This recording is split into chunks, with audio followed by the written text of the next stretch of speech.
نحمدہ و نصلی علی رسول الکریم، اما بعد۔ پروگرام ایک کہانی ایک سبق کے ساتھ عبدالخالق ہمدرد آپ کی خدمت میں حاضر ہے۔ ناظرین، آج کے اس پروگرام میں ہم ایک کہانی، ایک واقعہ سنیں گے اور اس کے بعد اس کے اوپر مرتب ہونے والے سبق اور اس سے ملنے والی عبرت کی بات ہوگی۔ زندگی اجداد کا مجموعہ ہے اور اس معاشرے کے اندر سب چیزیں ہماری خواہش کے مطابق نہیں ہوتی، لیکن ہر انسان کی یہ خواہش ضرور ہوتی ہے کہ جو کچھ ہو رہا ہو اس سے اس کو نقصان نہ پہنچے، اور وہ جو کچھ کرنا چاہ رہا ہے دوسرے اس کے ساتھ اس میں تعاون کریں۔ لیکن اس خواہش کو ہم اس وقت تک پروان نہیں چڑھا سکتے اور اس میں کامیابی اس وقت تک نہیں مل سکتی جب تک ہم دوسروں کے بارے میں اپنے رویے کو نہیں بدلتے، کیونکہ دوسروں سے عام طور پر ہمیں وہی رویہ ملتا ہے جیسا ہم ان کے ساتھ برتاؤ کرتے ہیں۔ اور آپ دیکھتے ہیں کہ کبھی بھی انسان نفرت کے مقابلے میں محبت حاصل نہیں کر سکتا، خود غرضی کے مقابلے میں خلوص نہیں حاصل کر سکتا، دوسروں کو نقصان پہنچا کے فائدہ نہیں حاصل کر سکتا۔ تو یہ ساری چیزیں کیا ہیں؟ آئیے ہم یہ واقعہ آپ کو سناتے ہیں اور اس کے بعد اس کے اوپر بات کرتے ہیں۔ کہتے ہیں کہ ایک باپ اور بیٹا شہر سے باہر کسی پہاڑی علاقے میں سیر کے لیے گئے، اور جاتے جاتے ایک جگہ جا کر بچہ پتھر سے پھسلا اور گر گیا۔ تو اس کے گھٹنے میں چوٹ آ گئی اور اس چوٹ کی شدت کی وجہ سے اس نے ایک چیخ ماری۔ تو وہ حیران رہ گیا، اس کی چیخ کی آواز واپس آ گئی، جیسے وہ چیخا تھا ویسی ہی چیخ اس نے سنی۔ اب بچے کے تجسس میں اضافہ ہوا کہ میں گرا ہوں، مجھے چوٹ لگی ہے، میں نے چیخ ماری ہے، تو یہ دوسرا آدمی کون ہے جس کی چیخ میں سن رہا ہوں؟ اس نے کہا وہی کون؟ آگے سے آواز آئی کون؟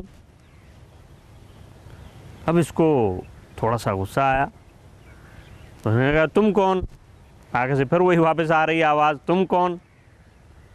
بچے کو اور غصہ آیا، اس نے کہا میں پوچھتا ہوں تم کون ہو؟ تو آواز آئی میں پوچھتا ہوں تم کون ہو؟ اس سے اس کے صبر کا پیمانہ لبریز ہو گیا کہ میرے ساتھ یہ کیا ہو رہا ہے، اور یہ کون آدمی ہے جو میری نقل اتار رہا ہے، اور کون ہے جو مجھے مزید جو ہے وہ تکلیف دینا چاہ رہا ہے۔ لیکن حیرت کے مارے وہ خاموش ہو گیا اور دیکھنے لگا کہ اب میرا باپ جو ہے نا وہ کیا کرے گا اس موقع کے اوپر۔ تو باپ نے جو پہلی آواز لگائی اس نے کہا میں آپ کا احترام کرتا ہوں۔ تو بچے نے آواز سنی کہ آگے سے پھر اسی طرح کی ایک اور آواز آ رہی جو کہ میں آپ کا احترام کرتا ہوں۔ پھر اس نے کہا کہ میں آپ کی قدر کرتا ہوں۔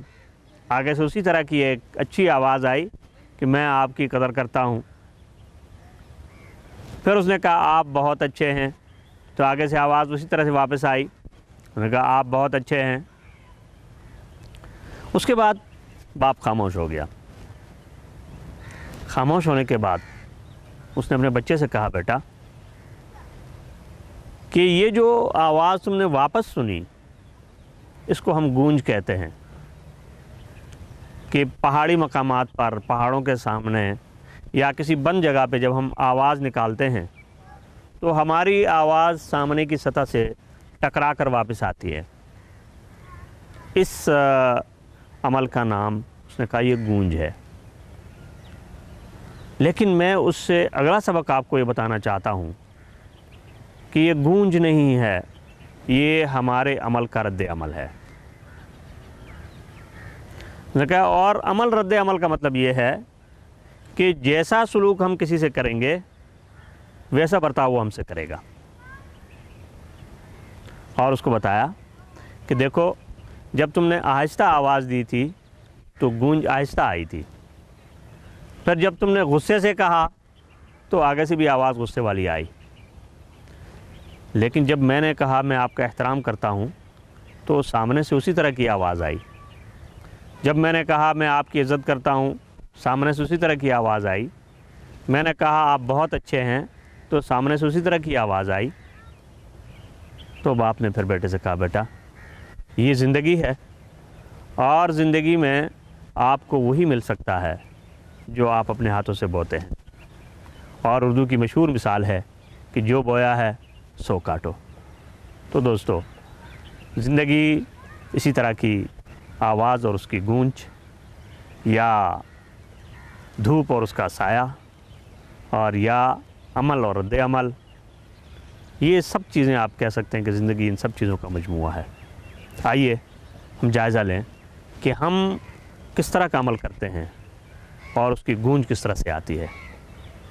اگر ہمارا عمل اور ہماری آواز درست نہیں ہے تو ہمیں گونج کی درستی پر اور گونج کی کرختگی پر کسی قسم کی تکلیف نہیں ہونی چاہیے۔ کیوں؟ اس لیے کہ جو شخص خود کسی کے لیے اچھا نہیں سوچ سکتا اس کے لیے کوئی دوسرا بھی کبھی اچھا نہیں سوچے گا۔